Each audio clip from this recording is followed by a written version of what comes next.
Veja no ICL Notícias, segunda edição. Bolsonaro vigiado. Após decisão de Moraes, agentes da Polícia Penal passam a monitorar casa de Jair 24 horas por dia.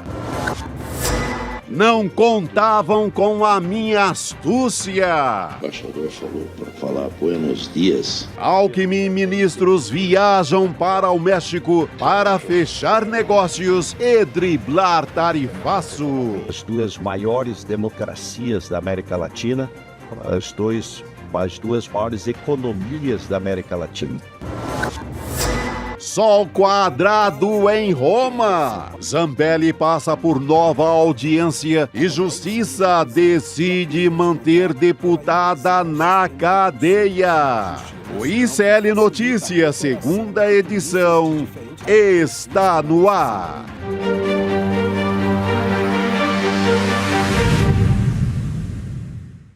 Olá, boa tarde. Seja muito bem-vindo, seja muito bem-vinda. O ICL Notícias, segunda edição, está no ar, ao vivo, nos canais do Instituto Conhecimento Liberta, Eduardo Moreira, no canal da Voz Trabalhadora, também no YouTube.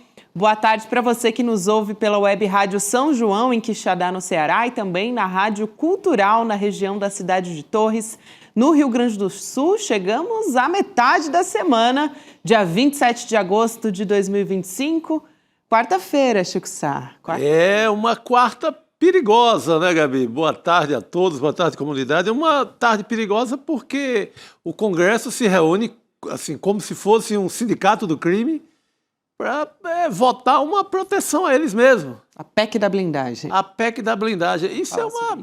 eu ia chamar safadeza, mas acho que merece um adjetivo mais forte. É sindicato do crime. É PCC. É Comando Vermelho. Ninguém vai mexer aqui porque estamos protegidos, aqui não tem mais lei contra nós. E é muito boa a justificativa. Boa, eu estou sendo irônica, né? Só para deixar bem claro aqui. Mas é que eles estão defendendo, quem está defendendo essa iniciativa, essa PEC, que é a PEC da blindagem, está dizendo que ela, abre aspas, atende ao espírito da casa. Fecha aspas. Que espírito é esse? Que espírito que se diz e não diz nada ao mesmo tempo. Como não tem uma justificativa, então... Só se for o espírito de porco. Porque se a casa tiver o espírito de porco. Mas não pode você mexer na Constituição para gerar uma barreira que protege, como fosse assim, ó. Aqui ninguém passa. Aqui é uma fortaleza, é a fortaleza do crime, não podemos... ser julgado por isso. Imagina, se eu sou de uma organização criminosa, a primeira coisa eu vou... tentar me eleger, pegar o mandato, porque ninguém vai me pegar de jeito nenhum mais. Não dá. Exatamente. Quem fez essa justificativa foi o Hugo Mota, que, aliás, parece que se esqueceu que recentemente passou por um motim em quase que ele não conseguiu sentar na cadeira da presidência da Câmara dos Deputados, que é a cadeira dele, para assumir sua posição, enfrentou ali um momento de desmoralização mesmo, da figura dele, aí acelerou para passar aquela votação da adultização, que, aliás, também está sendo votada no Senado hoje. Para tentar limpar a imagem com ela, né? E agora cai de novo na desgraça, porque isso vai ter um baque na imagem dele. E é a cara dele que está em jogo. Sim, até porque ele tem falado publicamente sobre isso, ele teve que se pronunciar, porque foi muito cobrado, e é aí que ele soltou essa frase... assim, que é quase uma pérola. Total. Dizendo que não é retaliação, que é uma maneira de voltar ali à Constituição de 88, porque o texto original ia por aí, da Constituição. Mas tudo isso a gente vai explicar com muito detalhe aqui, né? Temos tempo, vamos embora. Sabe para onde a gente vai agora? Me contaram. Vamos ao México. Onde está a Heloísa Vilela nessa quarta-feira? Ontem perguntaram aqui no chat, viu? Cadê Elô? Elô tá no México e hoje ao vivo aqui com a gente. Elô, boa tarde para você. Viva México e viva Elô! Boa tarde, Gabi. Boa tarde, Chico. Pois é, estamos aqui no México acompanhando mais um grande esforço do governo brasileiro de aumentar as exportações, ampliar mercado e, com isso, não perder, né, diante do tarifaço do Donald Trump. Mas eu queria voltar aí ao espírito da casa que vocês mencionaram, porque é justamente o espírito da casa. Essa PEC reflete exatamente o espírito da casa. A casa que está sob a vigilância agora do Tribunal de Contas e do Supremo Tribunal Federal por conta das emendas que foram desviadas. Então são tantos casos de emendas que deveriam ter ido parar em projetos de diferentes prefeituras do Brasil e sumiram, ninguém sabe, ninguém viu, né? Que agora, claro, para complementar o sumiço do dinheiro, eles não querem ser investigados, só se a Câmara, que é o lugar onde eles trabalham, de onde eles usam suas prerrogativas para desviar o dinheiro, autorize. É um caso tão absurdo que eu acho que a gente tinha que falar nisso todo dia para a população brasileira entender o absurdo que a gente está vivendo. Exato, eu acho que a Elô, assim, deu a letra, né? Assim, juntou o quebra-cabeça do que está acontecendo. Eu não sei se você chegou a ouvir, Elô, porque você estava se conectando aqui com a gente, mas a definição do Chico, eu quase perdi tudo nos primeiros minutos do programa, porque eu estava aqui reproduzindo a frase do Hugo Mota e ele disse, só se for atender ao espírito de porco, né? Porque, de fato, o espírito da casa do Congresso Nacional não deveria ser blindar parlamentares de serem investigados, né? Meu Deus, que medo é esse? Eu entendo que eles tenham medo da cadeia, né, Elô? Mas é um medo gigante. Eu acho de uma tremenda coerência, Chico Sá. É totalmente coerente quem desvia dinheiro querer arranjar uma maneira de não ser investigado. Lógico. Muito simples, qualquer um entende. É isso. É um absurdo. Só juntar a Elô está certíssima.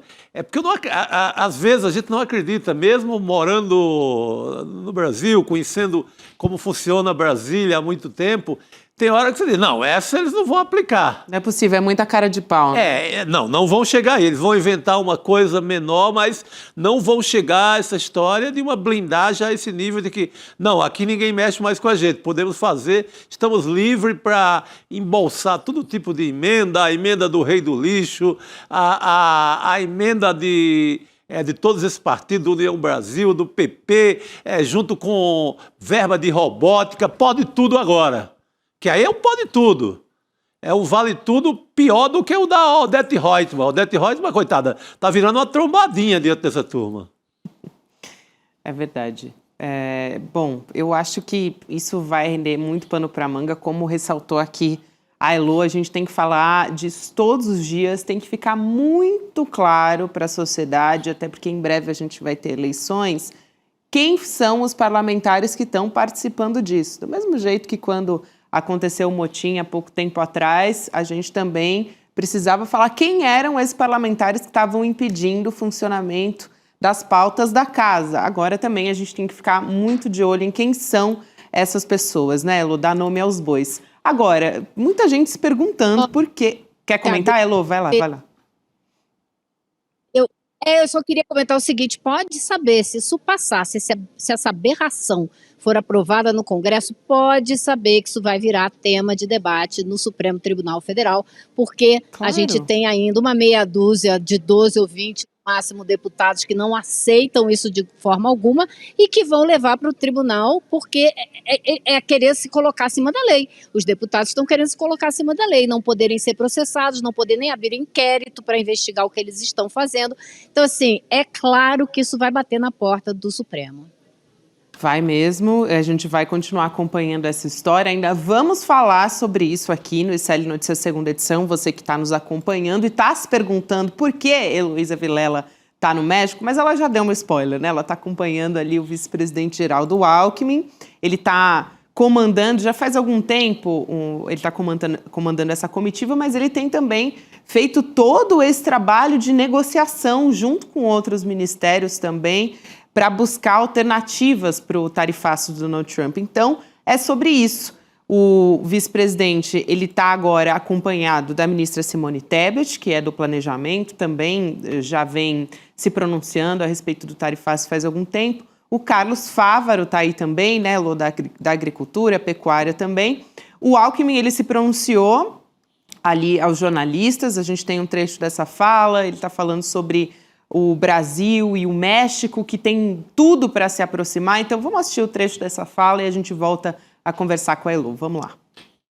Eu entendo que até independente do tarifaço, nós somos países próximos, do mesmo continente, com enorme a proximidade de natureza cultural, falamos até a mesma língua, o portunhol, né? Temos uma relação até afetiva. Eu tenho 2 netos mexicanos que nasceram aqui.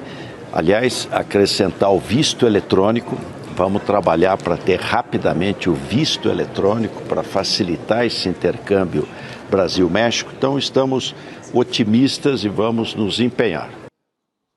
Aí, Elô, volto para você com essa fala do Alckmin, porque o México foi alvo de sanções do Donald Trump também, e foi alvo de ameaças também, enfim, xenofobia também por parte do Donald Trump. Então, tudo isso que a gente está passando aqui, o México também tem enfrentado. Vamos lá, as características particulares do México nessa história, Sim. né? Vocês sabem que o México, o Canadá e os Estados Unidos têm um acordo de comércio antigo que chamava NAFTA, e o Trump até mudou de nome quando ele assumiu a presidência pela primeira vez. Esse acordo continua valendo. Então, por conta desse acordo, não existem ainda sobretaxas para o México, a não ser em uma questão particular, que é de combustíveis, de energia, devo dizer. Então, por conta disso, existe uma conversa em andamento aqui nessa reunião de empresários dos... A gente teve aqui uma interrupção na fala da Elô, a gente já vai reconectar com ela. A Elô que estava falando sobre como funciona o NAFTA, né? O antigo NAFTA, na verdade, NAFTA, né, Chico? Porque mudou de nome, que é o tal do Acordo de Livre Comércio entre Canadá, Estados Unidos e México. E, enfim, como é que ficaram essas negociações? Aliás, o Canadá nunca deu problema algum para o Donald Trump, que também passou por tudo isso. 2 alvos diretos e imediatos foram o México e o Canadá, pela vizinhança ali, estão muito juntos da vida dos Estados Unidos, né? O Canadá sofreu assim tarifas, um dia acordava em 20%, outro dia 100%, 200%. Foi o primeiro alvo mais pesado. Resultado, os candidatos que não estavam com o Trump, todos tiveram belas performances eleitorais por conta do ataque do Trump. O México também atacado de ser país de gangues, país do tráfico, de ser causador de todos os males dos Estados Unidos. Tem sabido, com muita paciência do governo, negocia aqui, negocia ali, o Trump volta a castigar, eles voltam a negociar, e eu acho que o Alckmin está num bom lugar nesse sentido.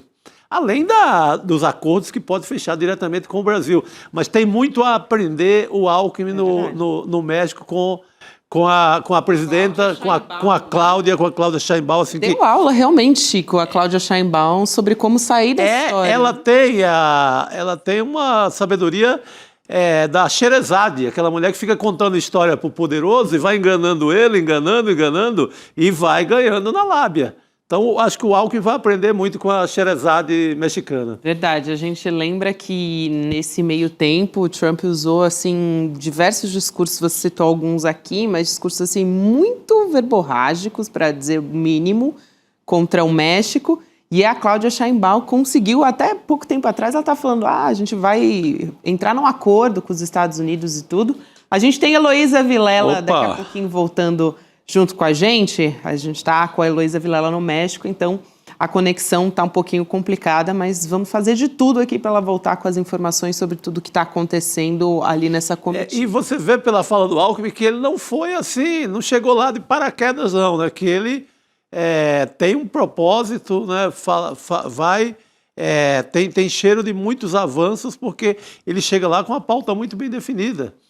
E tem um conhecimento do país, falou até da questão familiar, que tem 2 netos nascidos no México. Então, eu acho que a delegação está em boas mãos com o Alckmin e com a Simone Tebet, que tem mostrado, né, uma fidelidade ao governo que, às vezes, nem os aliados petistas demonstram.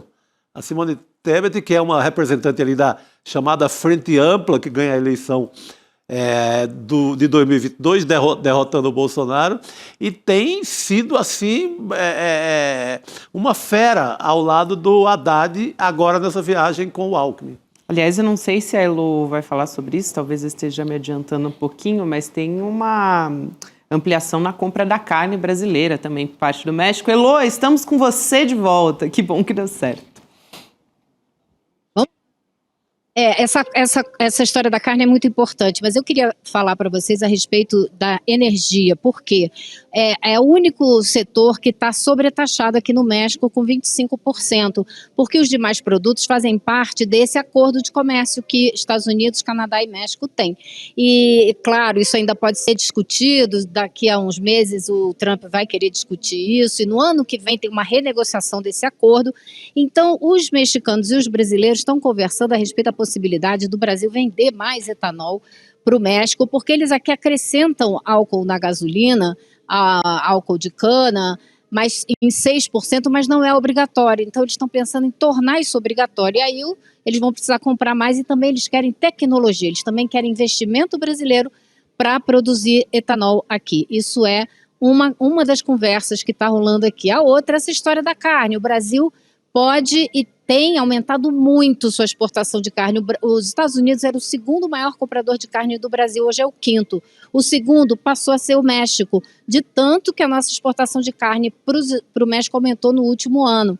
Então, é outra área que pode crescer. E existem outros acordos sendo estruturados e conversados aqui, porque, por exemplo, a gente já vende sem taxa produtos para a cesta básica mexicana. E isso é um entendimento que existe e é renovado todo ano. O Brasil está querendo passar a renovar isso a cada 2 anos, para os produtores brasileiros que participam desse programa terem uma segurança de maior tempo dessa negociação. E por aí vai. Então, várias coisas que o governo brasileiro vê que é possível aumentar a compra de produtos brasileiros aqui no México, como também o México tem muito interesse em investimentos brasileiros aqui e muitos deles acabam se tornando exportadores para o Brasil. Então, empresas brasileiras que vêm se instalar aqui depois exportam para o Brasil, como disse o vice-presidente e ministro Geraldo Alckmin, essa coisa que ele fala sempre, o ganha-ganha pode ser bom para os dois lados. O Alexandre Dátilo, aqui na nossa audiência, ele lembra também a importância que tem sido os negócios da Embraer, as vendas de aviões da Embraer para companhias mexicanas, né? Tem sido esse negócio... Olha, Chico, a Embraer está aqui Perdão, tá? O delay hoje está pior do que de sempre, viu, Chico? Opa, é a mais altitude. Difícil ainda. Mas a Embraer está presente. Eu tentei conversar com o vice-presidente da Embraer que está aqui e ele me pediu desculpas, disse que tinha que voltar para a mesa de debate da qual ele estava participando.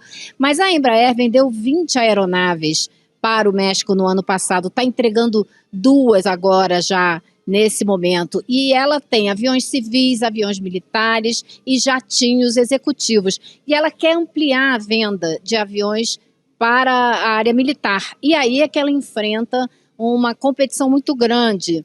Então, o governo brasileiro está fazendo esforços para que a Embraer consiga entrar mais firme aqui nesse mercado também da defesa do México. Ou seja, o Alckmin vai gastar o portunhol dele aí, como ele falou, porque tem muita coisa para ser feita, né? E isso é que tem que ser feito, é o governo buscando alternativas diante do ataque, do ataque pesado do Trump, com a aliança da família Bolsonaro e da extrema-direita brasileira, que resolveram atuar ao lado da Casa Branca contra o Brasil. Isso é que se faz, é buscar mercados alternativos. Aliás, eu queria aproveitar e trazer a fala do presidente da Apex Brasil, que também está lá, o Jorge Viana, ele está nessa comitiva, porque vai nessa linha, Chico, do que você está ressaltando. E a gente vinha comentando também há algum tempo sobre esse mercado, vamos dizer assim, de oportunidade que o Brasil tentaria para tentar também apaziguar, mitigar os efeitos desse tarifácio. Então, o Jorge Viana, ele fala sobre esse momento do comércio brasileiro de tentar aproveitar, de alguma maneira, né, essa tensão que o Donald Trump, que o governo dos Estados Unidos está promovendo. Então vamos assistir mais essa fala, vamos lá. São 2 países estratégicos que estão também vivendo um momento de tensionamento com o vizinho Estados Unidos. Eles são grandes parceiros, o Canadá tem problemas um pouco mais expostos até, eu diria, e o Brasil tem comércio com os Estados Unidos, com o México e com o Canadá. Então, as duas missões, México e Canadá, elas têm um propósito da gente ter mais comércio com esses dois países, porque a logística que o Brasil tem para exportação para cá é uma logística igual a que a gente tem para os Estados Unidos, é muito boa. Aí, Elô.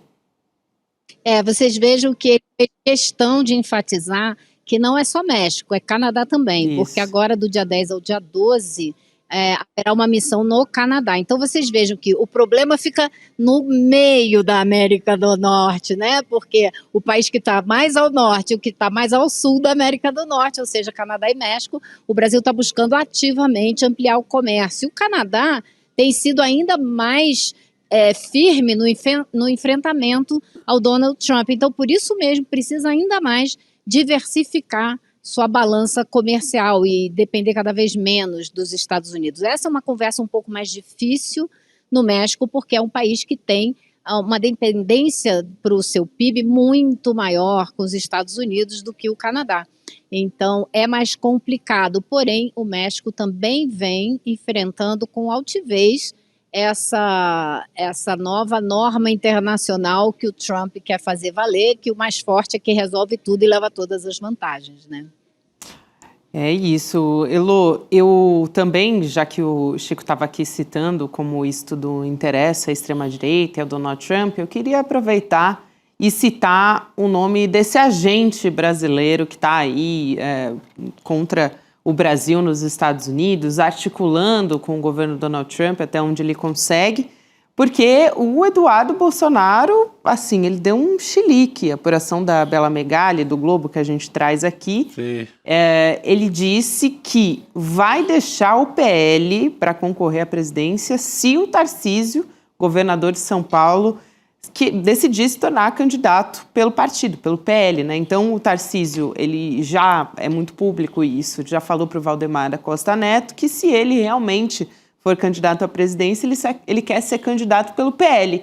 E aí o Eduardo ficou ofendido, ele que quer ser, né, o candidato a presidente, e o clã Bolsonaro também quer que ele seja, então ele deu esse chilique.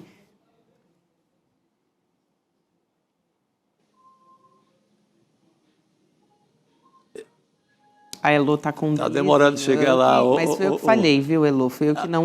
Não, chamou. Eu que não sei. Achei que você que estava... Eu fiquei esperando, Gabi. Foi erro meu. Então, vocês lembram da toda a briga que ele teve com o Tarcísio já, né? A briga deles é notória. Teve até uma tentativa de aparar as arestas em público, mas... nos bastidores, duvido que essa aresta tenha sido aparada, eles se odeiam mutuamente. E a gente quer ver o circo pegar fogo, né? A gente está querendo mais ver a extrema-direita se esfacelar, sair no tapa e ficar sem candidato viável na eleição de 2026. E eles estão ensaiando um caminho aí nessa direção, né? Porque impossível o Eduardo sair candidato. Eu espero que antes disso ele tenha os direitos políticos dele cassados, e a gente não sabe para onde vai o Tarcísio. De verdade, o que Tarcísio quer fazer, se ele quer ser candidato, se ele não quer.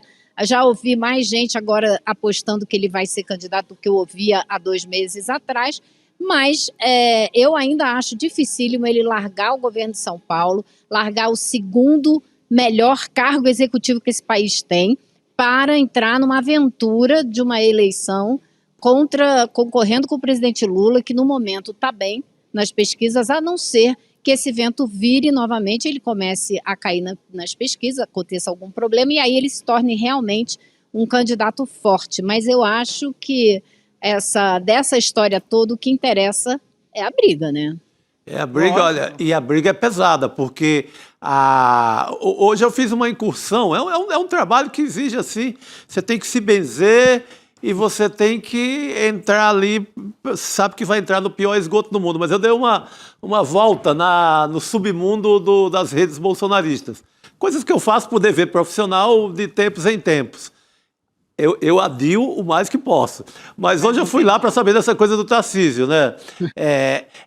Não é fácil, não está sendo fácil o mundo por Tarcísio no bolsonarismo. Aquela coisa que por ele mostrar um boneco lá na festa de Barretos, por dizer que é fiel ao Bolsonaro, só isso não está sendo suficiente para manter o voto do bolsonarismo depois que o Bolsonaro for preso. Não está sendo suficiente. Tem sido muito xingado como traidor, como oportunista, só vive em jantar com banqueiro, já está com a candidatura na rua e nem nos avisa, fica com essa cara de sonso, mas na verdade está nos traindo, tem que esperar até o fim do processo, tem que esperar até o fim de todas as lutas pelo Bolsonaro.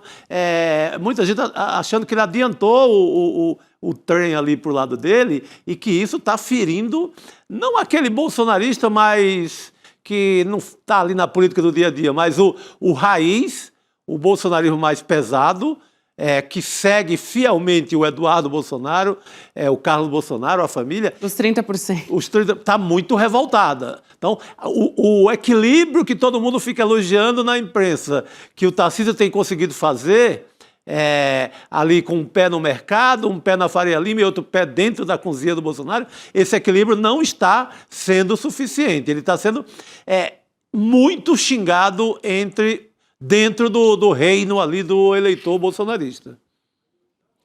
Elô, eu acho que vale muito a pena a gente continuar acompanhando essa movimentação ali da família Bolsonaro, até porque a gente está falando de um cenário em que a casa do Jair Bolsonaro está sendo muito monitorada agora pelos agentes da Polícia Penal. Foi uma decisão ontem que veio do Supremo, do Supremo Tribunal Federal, a partir de um parecer da PGR também. Foi uma decisão do Alexandre de Moraes. E a PGR estava alertando justamente sobre o risco de fuga do Jair Bolsonaro. Ele está com tornozeleira eletrônica, mas vocês lembram que a gente teve na semana passada um indiciamento envolvendo o Jair, também o Eduardo, mais uma vez falando do Eduardo, porque apareceu um documento no celular do Bolsonaro citando essa... Era um documento oficial, né? Assim, não estava assinado, enfim, ele era editável ainda, mas solicitando, o asilo ao companheiro de extrema-direita dele, Companheiro Milei. Que também não está vivendo um momento muito bom ali na Argentina. Meu Deus, não sei quem está pior. Só que o negócio é que houve uma avaliação, foi na semana passada, foi do Lindbergh Farias, se eu não me engano. Sim, foi dele. Que fez esse levantamento de quanto tempo demorava para o Bolsonaro conseguir chegar na Embaixada dos Estados Unidos, ali da casa dele lá em Brasília. São 12 minutos de carro, Lu? Então, não podia correr esse risco, ainda mais num momento como esse, na iminência do julgamento no dia 2. Exatamente, Gabi. Eu acho que é importante a gente ressaltar também que essa decisão do ministro Alexandre de Moraes de colocar uma vigilância na porta da casa do Bolsonaro não foi uma iniciativa da Suprema Corte, e sim foi uma resposta a um pedido que foi feito pelo próprio líder do PT na Câmara, Lindbergh Farias, que achou que o risco era grande demais, que ouviu de fontes que ele não disse quais são, que os planos de fuga estavam sendo feitos. Então, ele apresentou esse pedido, a PGR analisou, concordou e o Supremo, então, pediu essa vigilância que eu acho que, tá na porta, tá discreta, não tem ninguém com uniforme de policial, não tem ninguém dentro da casa dele, mas está de olho ali na porta, porque se resolver fugir, não vai poder. E com o pessoal ali na porta, ele não vai nem tentar. É uma precaução, o julgamento está aí na bica e seria uma desmoralização para a justiça brasileira, para a sociedade brasileira como um todo, se esse réu, que já é réu há bastante tempo, que já está no último passo do processo penal, fugisse. Seria muita desmoralização. Então, eu acho que realmente foi uma medida acertada. Bota alguém ali na porta, sem fazer muita confusão, sem fazer muito barulho, e ninguém vê, só quem mora lá no condomínio que vê, porque não é na rua, é dentro de um condomínio. Então, é uma operação discreta e eu acho que está de bom tamanho. Não, o que a gente fica pensando é como é que deixaram esse tempo todo sem vigilância nenhuma? Não é? O que se admira é isso, deixaram, foi uma moleza, tanto que ele fez aquela visita que acabou virando um pernoite na embaixada da Hungria. É verdade. Então, a pergunta, o alerta do Lindbergh é porque ele tinha informações para valer, de que poderia acontecer uma fuga. Você tinha E minutos... ele nem tornozeleira na época, né? Sim. Não tinha nem tornozeleira na época, ou seja, o risco que a gente correu ali. Mas agora isso está sendo garantido, porque na semana que vem a gente já tem data marcada para o julgamento. Aliás, até lá a Elô já vai ter voltado do México também para acompanhar muito de perto e entrar aqui junto com a gente. A Elô não vai perder, Elô não vai perder isso. Elô estava nos grandes momentos, vai perder essa, não. Elô, bom trabalho por aí. Um beijão. Por querida. nada. Obrigada, gente. Desculpa aí o delay com Que as isso? interrupções todas. Imagina, e entrar no querida. meio. Tá tudo Vai. certo. Tá bom? Beijo, pessoal. É isso, querida. Obrigado. Valeu, Boa Elô. viagem. Bom aí. trabalho. Falando nisso, chamamos aqui Rodrigo Viana para conversar aqui, com a tô aqui. gente.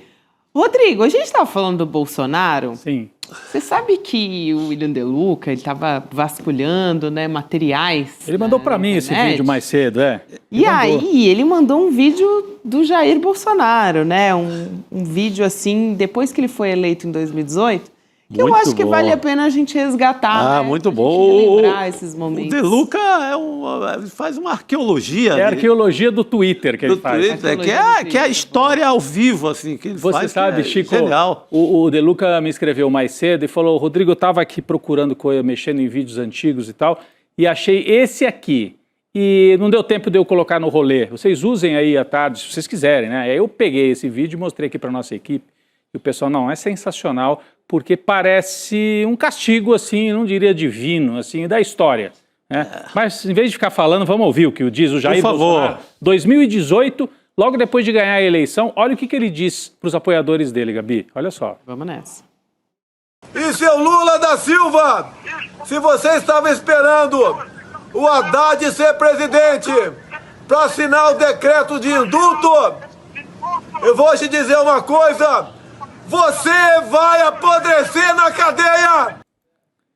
Esse vídeo depois continuava, ele gravou para os apoiadores, querendo dizer assim, que era um absurdo o Lula ter apostado no Haddad, porque o Haddad, se ganhasse, ia assinar o indulto. E aí, como o Haddad perdeu a eleição, olha aí, Lula, o que aguarda você é apodrecer na cadeia. Exatamente o quadro que ele está vivendo hoje. Exatamente. Ele está apostando, talvez, na eleição de um apoiador, de um Tarcísio, de alguém da família dele, né? Ele confia mais nos da família, para não apodrecer na cadeia, como ele desejava ao Lula. Só que ao contrário dele, o Lula não fica dizendo essas coisas, você vai apodrecer na cadeia, porque não é vingança. Não é. Aliás, a ideia não é apodrecer na cadeia, é cumprir pena. Ninguém quer que os outros apodreçam na cadeia, né? Como diz de maneira, assim, jocosa, cafajeste, como é do perfil dele, o Jair Bolsonaro. Mas tudo que ele desejou para os outros parece que voltou para ele, né? Voltou Impressionante. tudo. Ele está na véspera de ir para cadeia. Mas essa turma agora está com outro discurso, né? Agora é uma Falando de direitos injustiça. humanos. Agora vale direitos humanos, agora não é apodrecer na cadeia, agora tem que, veja bem, seria uma injustiça, vão aprovar uma anistia. Ele que falava isso pro Lula, teve um dia aí que estava choramingando numa entrevista, dizendo, Lula, tenha grandeza, peça uma anistia. O que é isso? Queria que o indulto do Lula, ou da anistia do Lula. Não tem vergonha na cara mesmo esse sujeito, é um... Não, vai ter que cumprir o que determinar a sentença do Alexandre de Moraes. Quer dizer, não do Alexandre de Moraes, do STF, que é da primeira turma. Pode ir até para o plenário, dependendo da situação, mas é inevitável, vai ter que cumprir. Mas é bom a gente assistir esses vídeos. Importantíssimo, pra importantíssimo. gente poder ver como é que essa terra plana deles realmente dá muita volta, né? Dá. Não, tem vários nessa linha aí. Tem um outro que ele grava dentro de um gabinete, aquele A Papuda o aguarda! A gente usa muito na abertura dos programas do Série Notícias. Você é mais conhecido. A Papuda espera! A Papuda o espera. A grande dúvida é se é Papuda... Hoje a gente falava no ICL Urgente, ele tem 4 caminhos aí. Um seria a Papuda, né? Cumprir pena num estabelecimento penal realmente. O segundo, que nem o Braga Neto, cumprir pena numa sede do Exército, né, num quartel. Né? É igual o Braga Neto está lá não cumprindo pena, mas com prisão preventiva. A terceira, Polícia Federal, como foi o Lula, só que em vez de Curitiba, seria em Brasília. E ainda é domiciliar. E a quarta é a domiciliar onde ele já está, que seria convertida numa prisão domiciliar permanente, em que ele ficaria pelo menos uns 5 anos, né? É o que a defesa dele quer, né? Por conta dos problemas de saúde. Dos problemas de saúde que ele supostamente tem. Mas assim, o mundo deu muitas voltas em...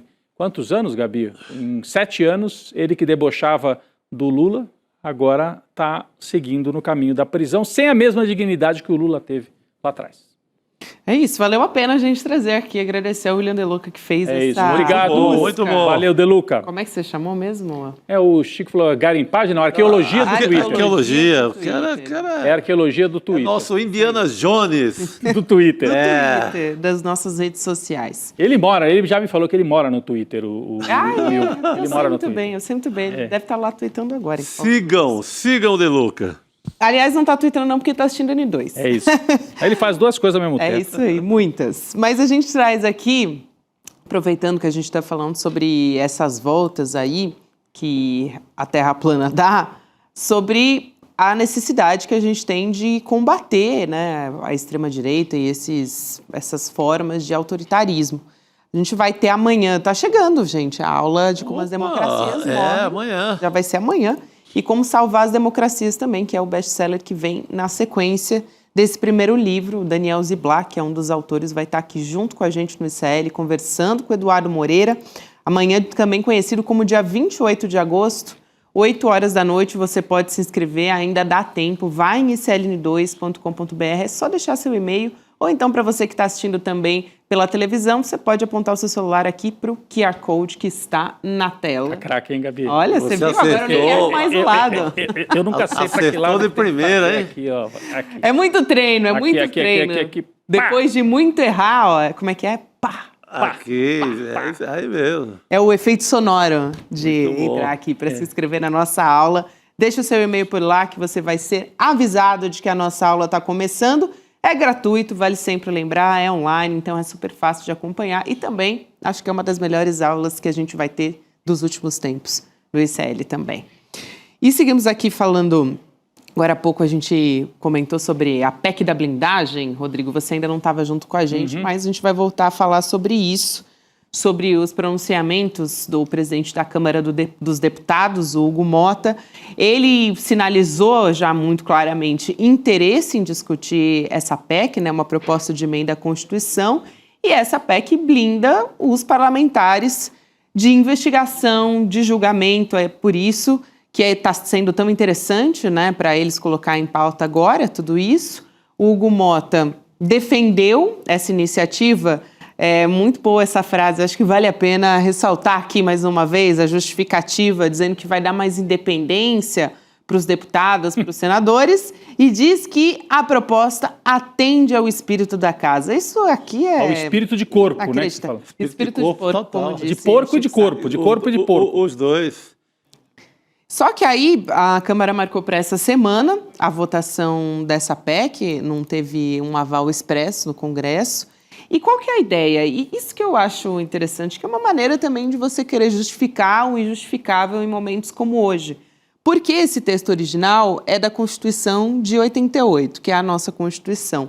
E nesse documento, né, nesse texto original, qual que era a descrição ali? Estabelecia uma necessidade de autorização prévia de julgamento, né, ali do legislativo, para que os parlamentares pudessem realmente passar por esse processo de investigação, né, para eventualmente se algum crime tivesse acontecido. E aí eles estão querendo resgatar essa justificativa que hoje não se aplica de forma alguma, ainda mais um Congresso Nacional com tudo que está acontecendo nesse momento, as emendas, né, Chico, que a gente conversa tanto por aqui também. Um Congresso que com uma ficha corrida, assim, coletivamente, você pegar o que tem de gente implicada com crimes, então eles querem blindar esses crimes passados e os futuros. Ou seja, ninguém vai ser mais processado. Vai ser toda a ação, todo o esforço do Flávio Dino em relação a investigar as emendas, que são emendas que você não sabe, não tem destinação nenhuma. É uma grana no bolso, praticamente. Sabe? Você tem casos e mais casos que já estouraram e você ainda quer impedir daqui para frente que haja qualquer outra história, que não pode bater crime em ninguém, vai ser todo mundo. É uma anistia, é uma proteção, é tudo que não presta de uma vez só. É uma anistia prévia, praticamente, aos parlamentares que estão, como disse a Ilô agora há pouco, estão na bica de ser responsabilizados, pelo menos alguns deles, pelos desvios nas emendas parlamentares. O Flávio Dino comanda um processo, uma ação lá no Supremo que vai responsabilizar, já tem deputado que sofreu busca e apreensão. E, assim, gente, a Constituição, de fato, protege parlamentar dos direitos da palavra. Parlamentar pode ocupar a tribuna e não deveria ser processado se fizer uma crítica contundente a um adversário e tal, porque é para isso que ele foi eleito. Então, a Constituição de 88 trouxe isso até como uma resposta ao que tinha acontecido na ditadura, quando a ditadura prendia, caçava parlamentares pelo que falavam na tribuna. Ficou famoso o caso de 68, lá no AI-5 e tal, do Márcio Moreira Alves, né, que subiu na tribuna e fez críticas pesadas aos militares e acabou... e o Congresso não autorizou a cassação do mandato dele. Então, mas outra coisa é crime comum, é corrupção, é coisa de larápio. Aí você não vai processar, tem que ter autorização? Peraí, né? Aí essa é a diferença. Mas a gente tem um convidado para falar muito melhor sobre isso, né, Gabi? Exato, ele está chegando aqui para conversar com a gente. E, Rodrigo, daqui a pouquinho vamos chamar o professor Samuel Braun, que é cientista político, sociólogo também. E ele já está aqui com a gente. Professor, muito boa noite, bem-vindo. Boa noite, muito bom estar aqui com vocês de novo. Agradeço pelo convite, estamos à disposição. Professor, a gente falava aqui sobre essa PEC da blindagem, acho que tem muito a se discutir a respeito disso, mas quero te ouvir um pouco sobre essa justificativa, porque o Hugo Mota e uma parte dos parlamentares têm justificado que é uma premissa, vamos dizer assim, da Constituição de 88. Eles estão querendo resgatar. É claro que a gente sabe que é um contexto, nesse contexto das emendas, né, parlamentares, que eles estão tentando se proteger, obviamente. Mas faz sentido essa justificativa, se a gente olhar na letra fria, talvez, do juridiquês, mas, enfim, faz algum sentido nesse contexto político falar sobre isso?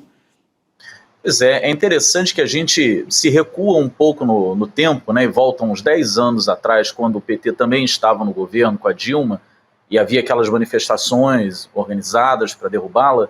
Um dos motes era justamente...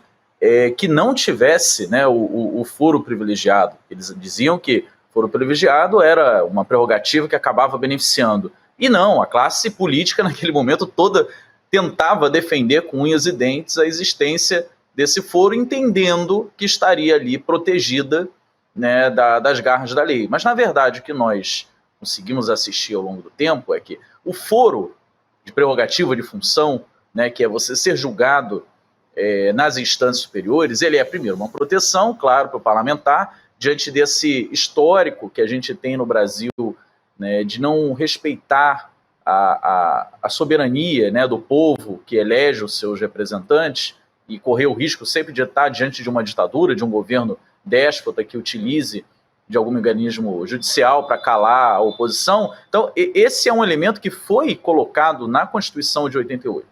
Muito bem. O problema é que, conforme a gente vai passando no tempo, vai vendo que alguns parlamentares tentam manobrar, ora a favor do foro, ora contra o foro, conforme o seu interesse. Havia, lá atrás, a avaliação desses parlamentares de que eles estavam muito mais bem protegidos, sendo julgados na última instância, onde, supostamente, eles teriam relações, né, diretas ali em Brasília, aquela coisa do jantar, todo parlamentar conhece os representantes ali do judiciário, e que assim eles conseguiriam tapar, né, qualquer tipo de investigação contra eles.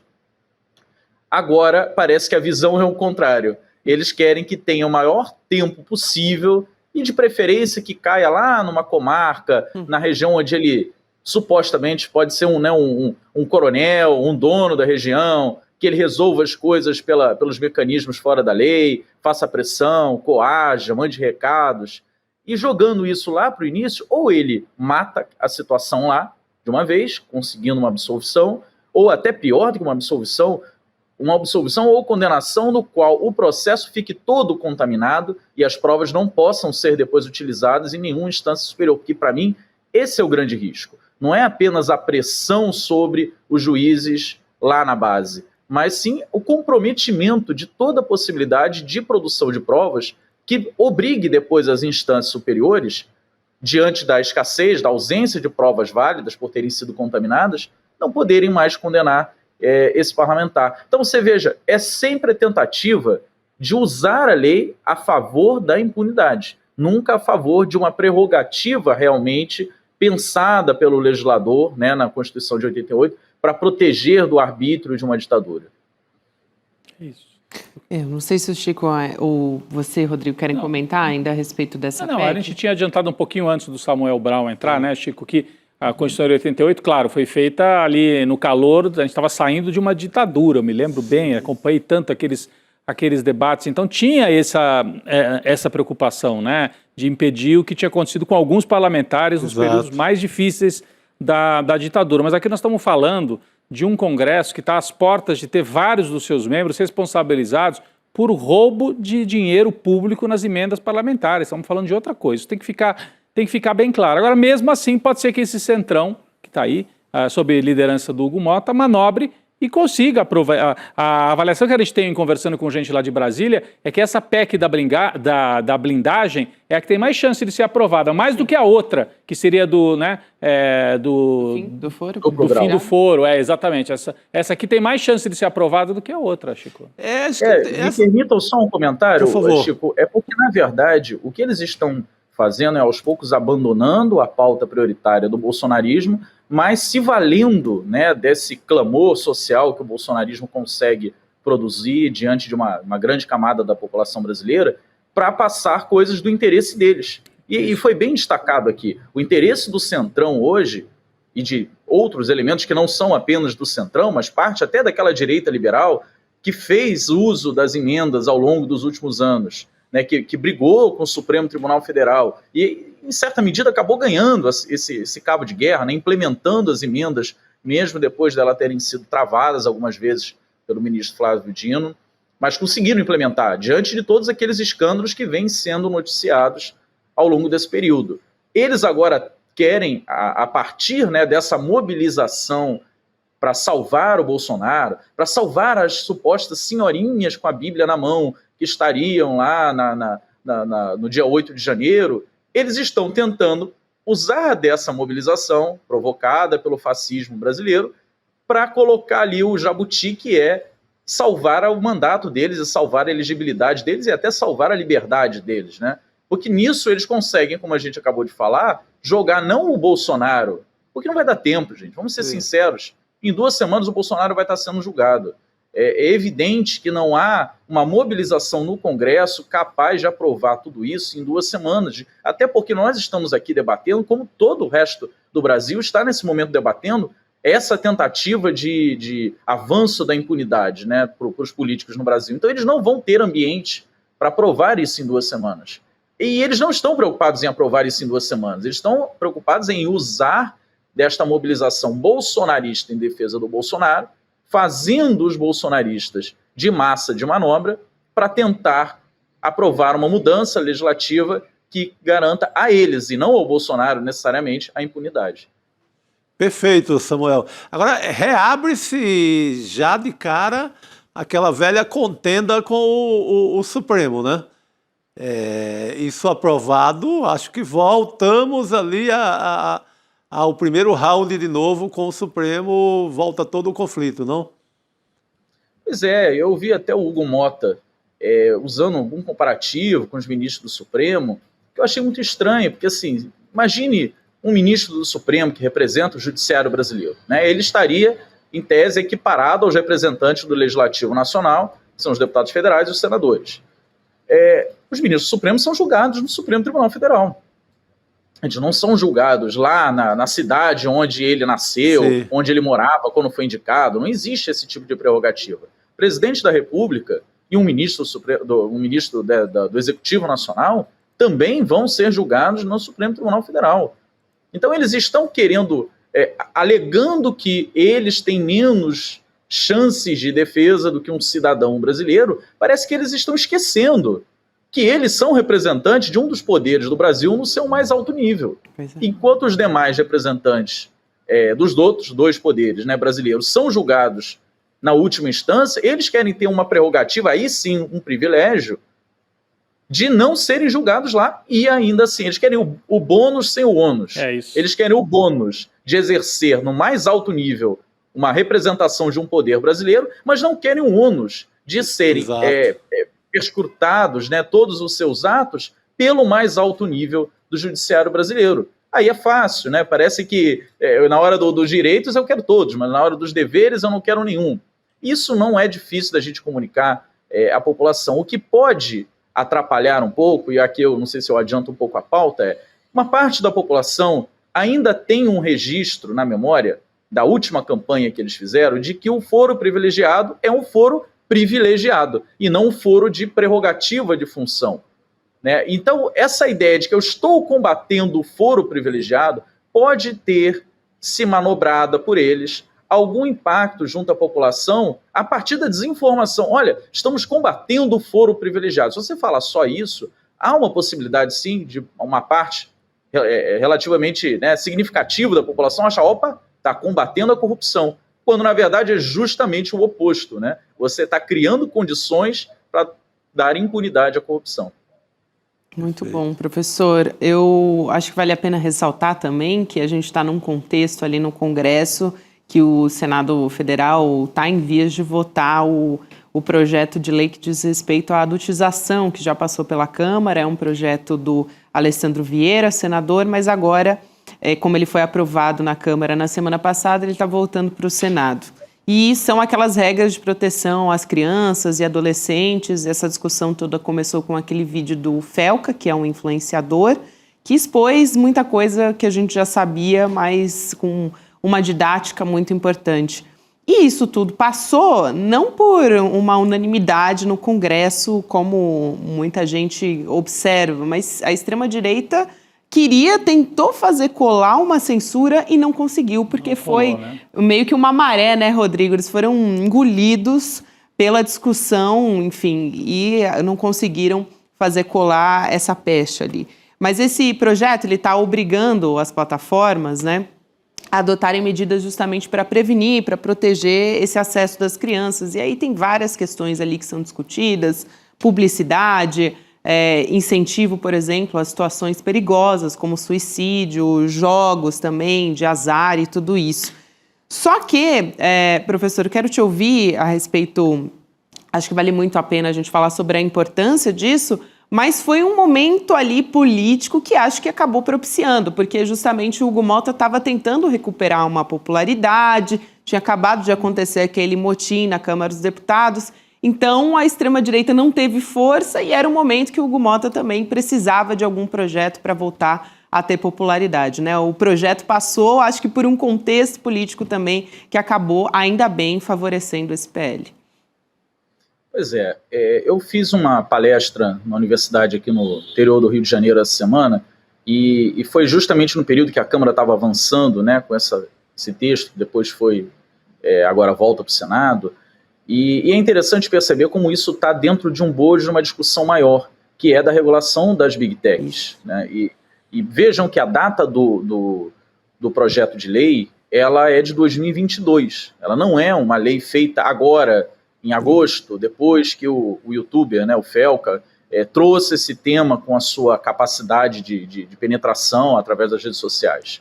É um projeto de lei que foi criado num outro momento em que se debatia no Brasil esse poder sem uma contrapartida de responsabilidade das Big Techs, das plataformas de redes sociais.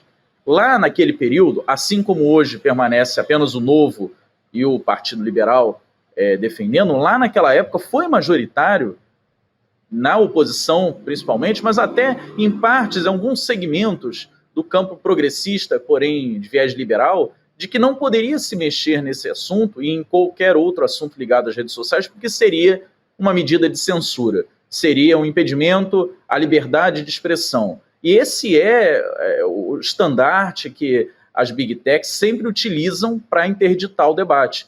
Não por acaso é o mesmo argumento utilizado pelos Estados Unidos para atacar o Alexandre de Moraes, a justiça brasileira, a soberania nacional, tentando impor um entendimento próprio dos Estados Unidos para todo mundo, né, e aí no que nos toca ao Brasil, do que eles acreditam ser liberdade de expressão. Uma liberdade no qual você pode agredir à vontade o outro, levá-lo à morte, levá-lo a sofrimento, expondo acima de tudo isso a liberdade de eu dizer, de eu me manifestar, de eu exibir símbolos conforme eu queira. E aí esse debate agora da adultização, que termina nesse ECA digital, vamos dizer assim, né, como está sendo chamado, ele apenas coloca na vida digital elementos que já estão presentes no Estatuto da Criança e do Adolescente há muito tempo, que já estão na vida fora, né, dos meios digitais há muito tempo, que é a responsabilização daqueles que expõem crianças ao trabalho forçado, expõem crianças à adultização, expõem as crianças, até mesmo como prevê nesse projeto de lei, a uma exploração como um consumidor.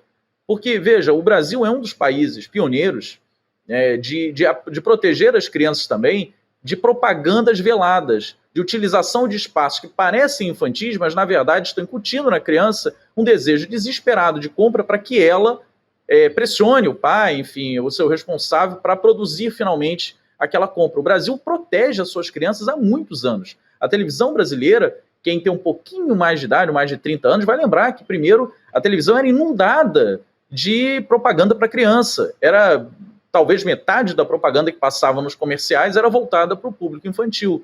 Isso sumiu, né? E não sumiu por acaso, sumiu porque foi criada uma rede de proteção às crianças que veda esse tipo de exploração das crianças como mercado consumidor. Mas na internet isso nunca vigorou. A internet continua, ao ver, né, de muitos, como uma terra onde as leis não valem. O marco civil da internet brasileira, ele adianta esse debate, ele inicia esse debate, mas ele não complementa ele totalmente. O avanço das big techs e do poder das redes sociais nesses últimos 10 anos, vamos colocar aqui, né, do marco civil em diante, ele foi enorme. E o que as redes sociais hoje tentam impedir através de eles chamaram de conselho digital, se eu não me engano, né, a reunião das big techs aqui no Brasil, eles têm a audácia de se chamar de Conselho Digital do Brasil. Eles estão alegando a mesma coisa que o Novo e o PL, pressionando esses parlamentares para dizer que a proteção das crianças, veja que nós não estamos avançando em todas as outras questões que já são comprovadas da utilização dessas plataformas para induzir o voto brasileiro, para fraudar, né, a vontade popular, para criar distensões e contendas entre os poderes. Não estamos avançando em nada disso, só estamos nesse primeiro momento apenas protegendo um segmento da população brasileira, que é o segmento mais vulnerável. Eles estão chamando isso, como fizeram na época do Marco Civil, de ditadura, de censura, levantando todos esses espantalhos a partir de uma visão estadunidense, né, do que seria a liberdade de expressão acima de todos os outros direitos, que não é, repito, não é e não será a visão brasileira, por mais que tente os Estados Unidos, com a força econômica, através dos meios diplomáticos, ou até mesmo através desses meios, vamos dizer assim, de soft power, né, que são as redes sociais. Professor, eu acho fundamental aqui os pontos que você trouxe, e a gente fala muito sobre como esses algoritmos, eles facilitam muito esse trabalho, essa proliferação da extrema-direita nesses meios também, porque eu queria continuar ainda no assunto da extrema-direita, mas olhando para uma personagem específica, porque a gente teve audiência hoje da Carla Zambelli lá em Roma, na Itália, ainda deputada Carla Zambelli, ela foi para uma audiência, a gente falava aqui sobre esse processo que ia acontecer, porque está analisando esse processo de extradição da Carla Zambelli, né, pelas autoridades brasileiras, e a defesa da Zambelli já tinha feito esse pedido, essa solicitação, para que ela guardasse em liberdade. Também tem questões relacionadas à saúde da Carla Zambelli, só que essa sessão terminou sem nenhuma decisão. E a Carla Zambelli, ela já tinha passado mal anteriormente, até numa outra audiência que foi adiada. A Justiça solicitou uma perícia médica para Carla Zambelli, para a defesa dela, e atestou que ela tinha condições para permanecer presa. Então, parece que o processo dela, até o momento, vai continuar na mesma. Ela vai continuar presa até segunda ordem, eventualmente por alguma questão médica. Mas acho que essa discussão, né, esse contexto que a Carla Zambelli se encontra também é muito importante, porque mostra muito do cenário político da extrema-direita nesse momento, né? Semana que vem o julgamento também do Bolsonaro se aproximando, tem todo um contexto envolvendo esses agentes que foram importantes, vamos dizer assim, para o golpe do 8 de janeiro. Dá a impressão que tem uma virada de página, assim, numa geração. Assim, para nossa preocupação, tem uma geração nova, né, de extremistas ocupando o lugar dos que já se foram, né? Mas tem uma turma aí que já foi, né? O quebrador de placa da Marielle, lá, o Daniel Silveira, a Carla Zambelli, o Marcos Duval está prestes também a se usar trocar a tornozeleira talvez por algo mais definitivo. Então tem uma geração, fora os anteriores, né, que já se foram também, mas tem uma geração aí da extrema-direita que fez muito barulho, que parece que está sendo aposentada, surge outra, né? Esses que ocuparam a mesa da Câmara lá outro dia, são o que eu diria assim, a nova leva dos tumultuadores, enfim, desses agitadores de extrema-direita. O tal do Trovão, né, que usa o chapéu e tal. Mas, de qualquer maneira, o destino da Carla Zambelli, ela achava que era inalcançável, dizia que era inatingível, né? E naturalizava também muito essas questões todas que estavam acontecendo, né? É importante a gente ter respostas como essa, porque não é normal esse tipo de atuação, é crime, né? Enfim. Ela foi condenada nos 2 crimes. Exatamente. Porte de arma ali na véspera da eleição e a invasão do sistema do CNJ. Esse, inclusive, Rodrigo, é um dos legados que as Big Techs deram para o Brasil nos últimos anos, né? A piora do nosso parlamento. Sim. Todos esses parlamentares eleitos, Nicolas Ferreira, Zé Trovão e tantos outros, eles são todos passarem na rua, né? Antes de serem eleitos, ninguém sabia quem eles eram. São campanhas feitas basicamente atrás de um teclado, de um mouse, com impulsionamento nas redes sociais, né? E com outros tipos de serviços que nós sabemos que existem através de inteligência artificial, de robôs, etc., para poder fazer uma presença virtual maior do que aquela que a orgânica permitiria, ou até mesmo que o patrocínio legalmente autorizado, né, pela Justiça Eleitoral consegue levar. E, claro, as redes sociais visando o lucro máximo sempre e nunca qualquer outro objetivo, elas aceitam, elas permitem, elas têm os algoritmos autorizados para incentivar esse tipo de comportamento que lega ao Brasil parlamentares que não têm a menor capacidade de sentar, produzir um projeto de lei, debater um projeto de lei de algum colega apresentado. Não existe mais nenhum senso na Câmara dos Deputados, principalmente, mas também no Senado, e é tão grave porque até mesmo eleições majoritárias, onde se elege no máximo 2, né, numa eleição no Estado, você tem senadores completamente despreparados, que não conseguem formular um discurso, que não conseguem redigir um projeto de lei, debater esse projeto de lei. Eles estão ali exclusivamente para poder utilizar o tempo de fala. Eles ignoram até o púlpito, né? O antigo púlpito, que era tão disputado para fazer a fala.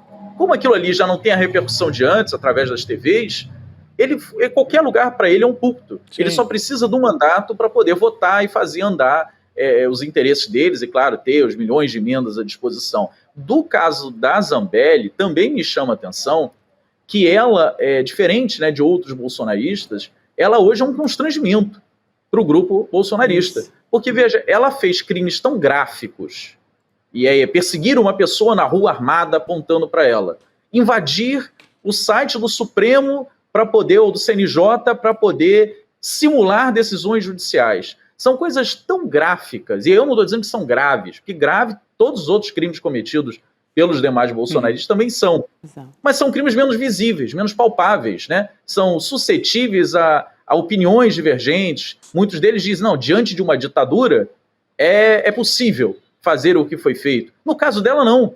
Não existe uma desculpa para Meloni, por exemplo, interceder por ela na Itália, quando foram apresentadas as imagens dela correndo na rua com uma arma na mão contra um jornalista. Então ela fica numa situação tão desagradável que a primeira ela aponta que é intocável, né, faz igual a Carmen Sandiego, cada dia está num lugar, vai lá para o Uruguai, depois para os Estados Unidos, depois na Itália, dizendo que ela é inalcançável.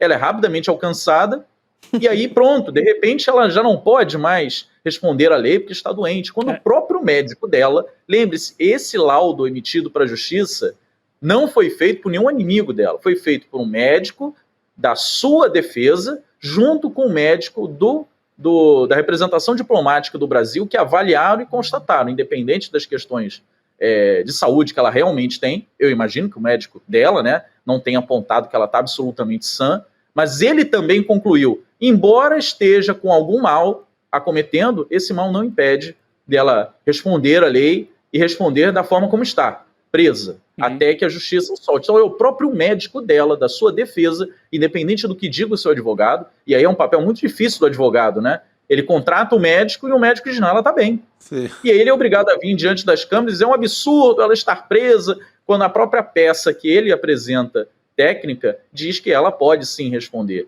Então a Zambelli, hoje eu acho que é de todos eles a que está mais encalacrada. Ela não tem fã-clube mais para defendê-la.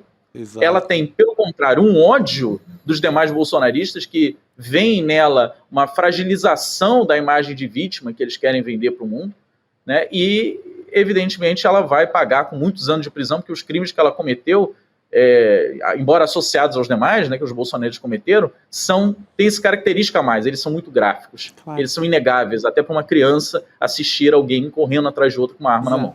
Exatamente. Professor, um prazer receber você aqui mais uma vez, um grande abraço e até uma próxima oportunidade, professor Samuel Abrão. Eu agradeço, gente, bom trabalho para vocês e abraço para todo mundo do ICL. Boa noite. Obrigada, professor. Ali é assim, né, Rodrigo? Todo mundo solta a mão de todo mundo. O caso da Zambelli acho que é muito didático. E a Zambelli ainda representa, assim, para o bolsonarismo, um inimigo que ajudou o Bolsonaro a perder a eleição. Eles dizem o imaginário do bolsonarismo é isso, é esse o papel dela. A gente vai voltar a falar do cenário internacional, não sobre Carla Zambelli, mas sobre a situação em Gaza. Mas antes disso, eu queria ressaltar aqui que tem episódio novo do Web Comunistas, da Laura Sabino e do Ian Neves, dessa vez sobre o SUS, que é uma das maiores conquistas sociais aqui do nosso Brasil. A gente tem um trechinho sobre esse episódio, vamos assistir, a gente volta a conversar. E a lógica aqui é bem simples. Se a gente tiver um sistema público de saúde que funciona e atende os interesses da classe trabalhadora, a iniciativa privada não consegue vender plano de saúde. Ah, agora eu entendi! Agora eu saquei! Então é óbvio que a classe dominante vai continuar fazendo de tudo para sucatear e privatizar aos poucos o sistema de saúde público. E quanto mais precarizado é esse sistema, e mais dependente a classe trabalhadora esteja dos planos privados de saúde, mais a nossa vida estará nas mãos de quem lucra com a nossa vulnerabilidade. E é por isso que a gente deve defender o SUS e lutar contra a mercantilização da nossa saúde, em última instância, da nossa vida.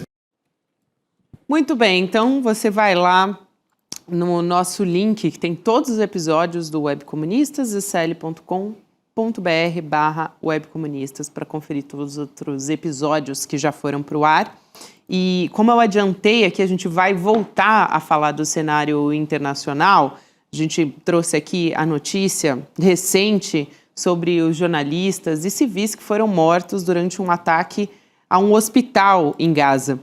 Israel admitiu que eles não faziam parte do Hamas, esses jornalistas, ou de nenhum outro grupo, na verdade.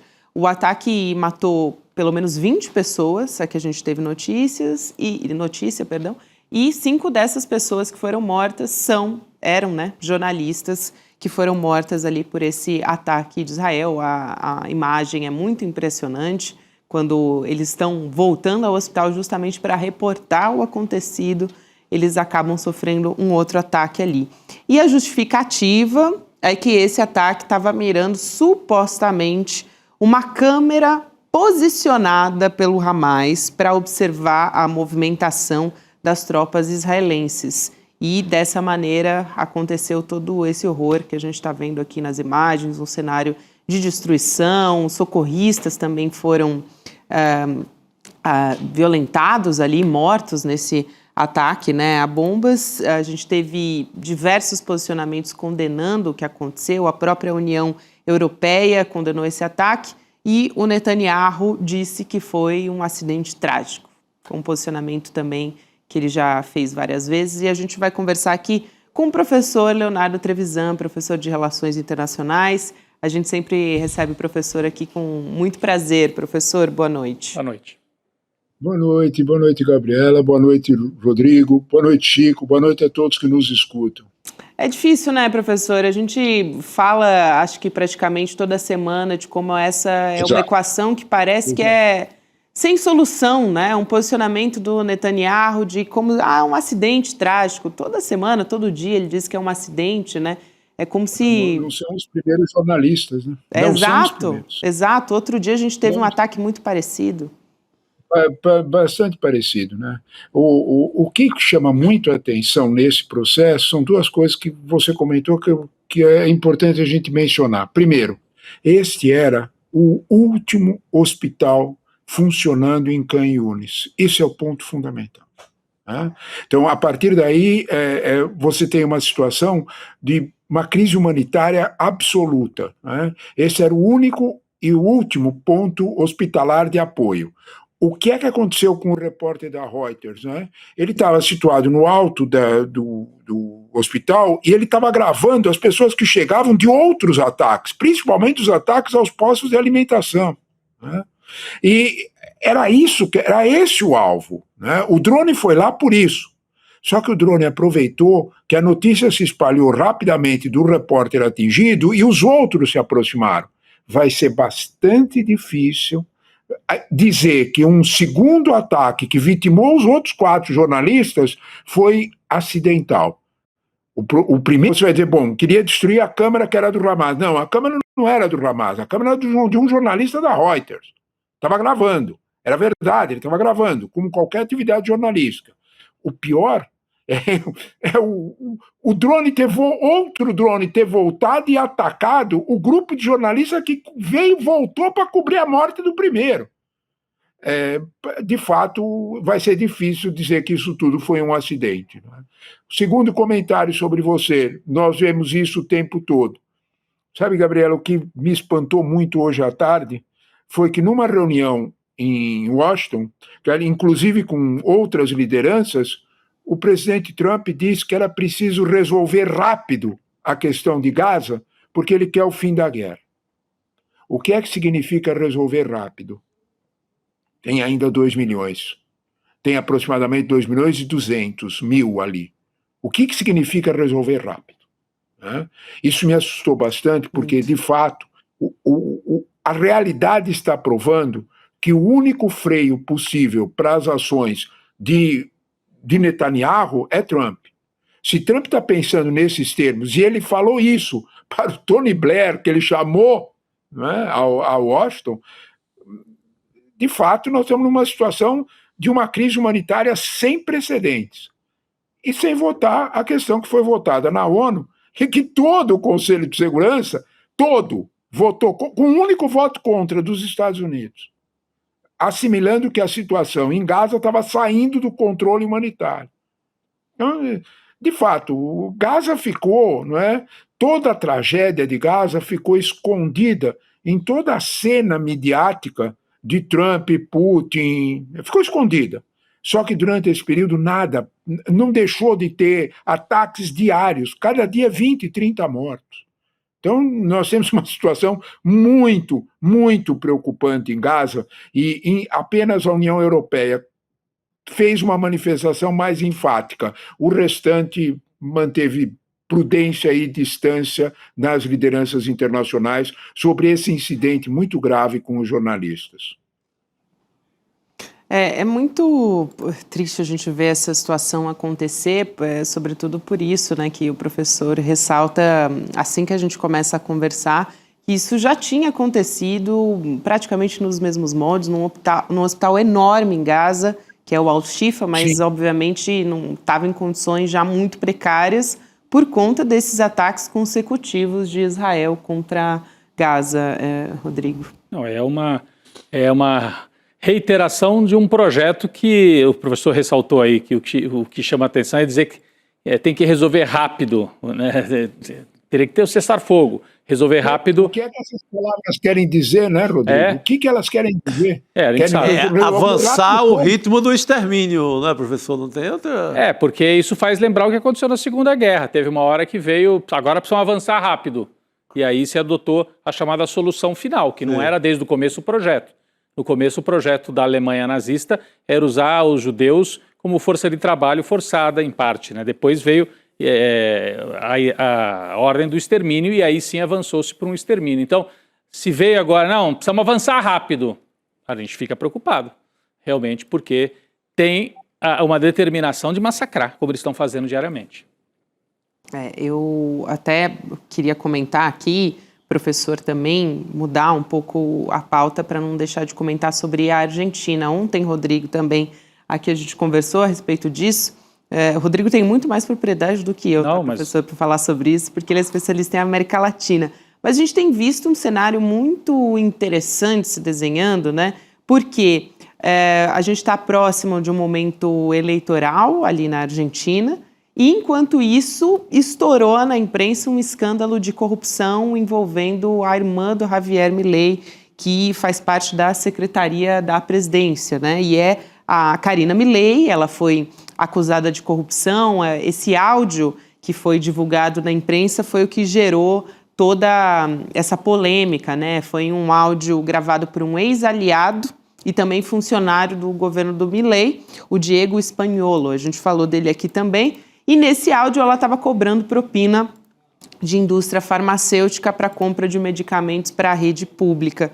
E o Milei se pronunciou sobre isso muito rapidamente, muito en passant também, né? Falando sobre um caos, que na verdade ele atribuiu ao kirchnerismo, né? Dizendo assim que a oposição, que na verdade é culpada por isso, que está criando instabilidade. Não, eu ia só complementar antes de passar para o professor, que hoje Milei dá a impressão de que produziu uma cena, né, para tentar tirar o foco dessa denúncia de corrupção. Como o Chico falou ontem, professor Trevisan, a imprensa tradicional de direita da Argentina está embarcando na cobertura desse escândalo, porque é um escândalo de fácil compreensão, tem áudio, tem a irmã do presidente, tem dinheiro, tem propina, tem até um valor ali que ele estaria sendo cobrado, segundo esse Diego Spagnuolo. Só que hoje o Milei saiu para uma carreata lá na província de Buenos Aires, e diz que foi atingido por uma pedrada, por uma garrafa, e interrompeu a carreata. Isso virou manchete em todo lugar, para ver se ele desloca, né,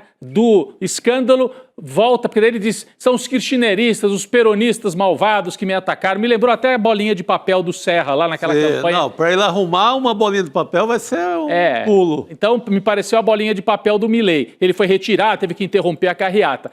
De qualquer maneira, é um momento perigoso para o Milei, né? Porque, como disse a Gabi aqui na abertura, a gente tem eleições aí pela frente na província de Buenos Aires e também na Assembleia, no Congresso Nacional lá da Argentina, para renovação de boa parte das cadeiras. Então, ele pode, enfim, sair derrotado se essa denúncia avançar mais, e parece que é um caso realmente grave, né, professor? Sem dúvida nenhuma. O caso é muito grave, né?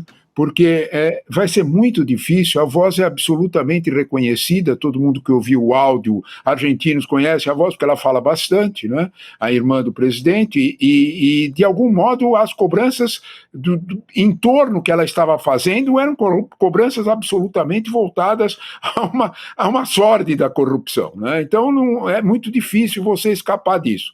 Mas sabe o que é que me chama a atenção, Rodrigo? Não é? Steve Bannon em espanhol. Isso é muito engraçado, né? E Steve Bannon, falando castelhano, fica uma coisa bem interessante, né? Porque ele sempre recomenda exatamente isso, né? Crie alguma atitude diversionista, crie algum outro fato. Porque, se for possível, crie 2 ou 3 deles, porque em seguida o primeiro está esquecido. Eu acho que dessa vez, né, a acusação de uma pedrada, de uma garrafada, sabe Deus lá o que é que vai vir nisso, não vai pegar muito bem.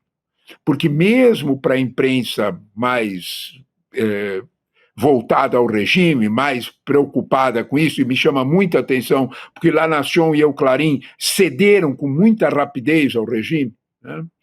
De algum modo, se você olhar para eles vão ter que fazer alguma coisa para a direita mais racional, para a direita mais civilizada argentina.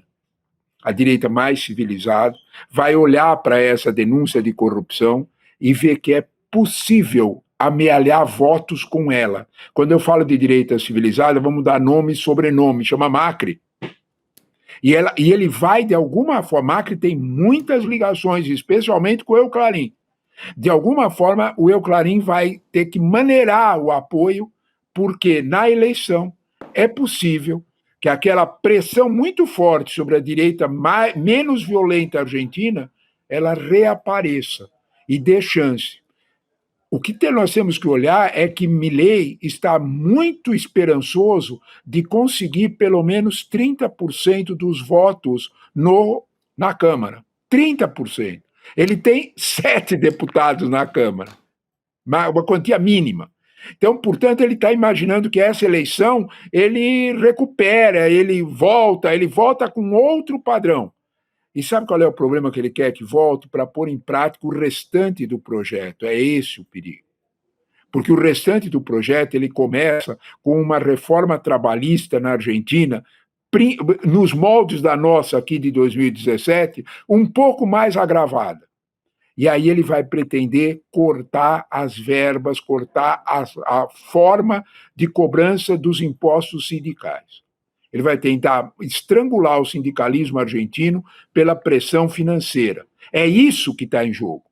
Então, se a gente não olhar para isso, nós não entendemos por que de repente aparece garrafa, né? E por que de repente o projeto do Milei está ficando tão preocupante. A direita argentina mais tradicional, de Clarín e La Nación, sem dúvida nenhuma, prefere Macri a Milei, mas precisa ter alguma forma para isso aguentar. E essa forma, de algum modo, essa denúncia de corrupção, de algum modo, pavimenta o caminho para um fortalecimento dessa direita mais civilizada. A situação na Argentina está mudando um pouco de perfil. Não vamos dizer que ela vai resolver, porque o Steve Bannon, em espanhol, pode dar muitas soluções, ainda nós podemos ver muita bolinha de papel aparecer aí, mas, de algum modo, o fato chama muita atenção, porque a denúncia é muito contundente, né, Gabriela? É muito contundente. Então... Hoje o Milei, para ter maioria no Congresso argentino, como disse o professor Chico, o partido dele, La Libertad Avança, ele ganhou a eleição presidencial, mas ele fez uma bancada pequena, ficou em terceiro lugar. Né? Quem ficou com mais deputados? O kirchnerismo, o peronismo, né? E depois o partido do Macri, que é o partido, o PRO, né? A coalizão em torno do PRO, que é um partido da direita tradicional argentina. Então, se o Milei sair muito fortalecido dessa vez, ele quase que torna irrelevante a direita tradicional. Então, tem uma operação para que ele não ganhe essa relevância sozinho, para que ele precise negociar, para que ele precise do Macri como operador político. Porque se ele avança para uma maioria na Câmara, principalmente, ele pode prescindir, ele engole a direita tradicional e fala, agora é só comigo. E aí é um perigo para uma parte da elite argentina, não é isso, professor? E ele já teve uma claudicada forte, essa direita, na eleição para a Prefeitura de Buenos Aires. A gente tem que lembrar disso há 2 meses atrás. Né? E essa eleição, de certa forma, fortaleceu Milei e aumentou os sonhos dele, né? Porque ele bateu exatamente no candidato do Macri. Era o candidato Macri que há anos governava a província e perdeu. Então, ele está sonhando com esse esmagar da direita tradicional e ele ocupar o espaço. Imaginar que ele vai ocupar o espaço do peronismo é sonho de noite e verão, isso não vai acontecer tão rapidamente. Mas ocupar o espaço da direita ele está sonhando. É esse o ponto, Chico, que é bastante possível que ele alcance isso, a direita tradicional veja essa denúncia como um bote salva-vidas, para não perder muito voto na eleição. Porque o destaque na imprensa, hoje eu voltei a acompanhar bem, é inimaginável. Você pega La Nación e o Clarín, há 15 dias atrás não existia nada mais crítico. Nada, era só Milei. Só Milei. E você amanhece nos últimos dias agora com esse escândalo em manchete permanente. Áudios para ver, vídeos, é uma cobertura como não se via. E é por isso essa tentativa hoje dessa virada. Desculpa, professor, diga. Principalmente? Não, principalmente, Rodrigo, o Chico estava dizendo, principalmente na TV do El Clarín. Esse é o mais delicado. Ele vai fundo na TV do El Clarín, porque o domínio nas redes sociais existe na Argentina, mas ele não tem o tamanho que tem no Brasil. Então a TV lá ainda tem muita força. Então é possível que a TV do El Clarín, se der muito destaque a isso, vai aumentar as possibilidades do PRO, do partido do Macri, nas eleições de outubro. É isso que essa situação ela aconteceu muito perto da eleição. para os gostos argentinos. E isso pode realmente fazer um estrago significativo nas pretensões do Milei. No programa econômico eles se aproximam muito, né, os dois, né, a direita tradicional e a extrema-direita do Milei, né, assim, o programa econômico é isso que o professor falou, acelerar o desmonte dos sindicatos, porque o peronismo tem muita sua força nos sindicatos tradicionais e tal, então seria desmontar o financiamento dos sindicatos para você desmontar a capacidade de mobilização do peronismo, que ainda se mantém muito forte. A gente observa toda quarta-feira as marchas de aposentados, pensionistas, os jubilados, como eles dizem lá, né? Tem toda quarta-feira na Argentina. E a grande batalha do peronismo é manter a província de Buenos Aires, porque na Argentina, você sabe, né? Tem a capital Buenos Aires, a capital federal. Exatamente. Que a capital federal geralmente é mais à direita, o professor falava aí, né? Quem dominava lá era o Macri.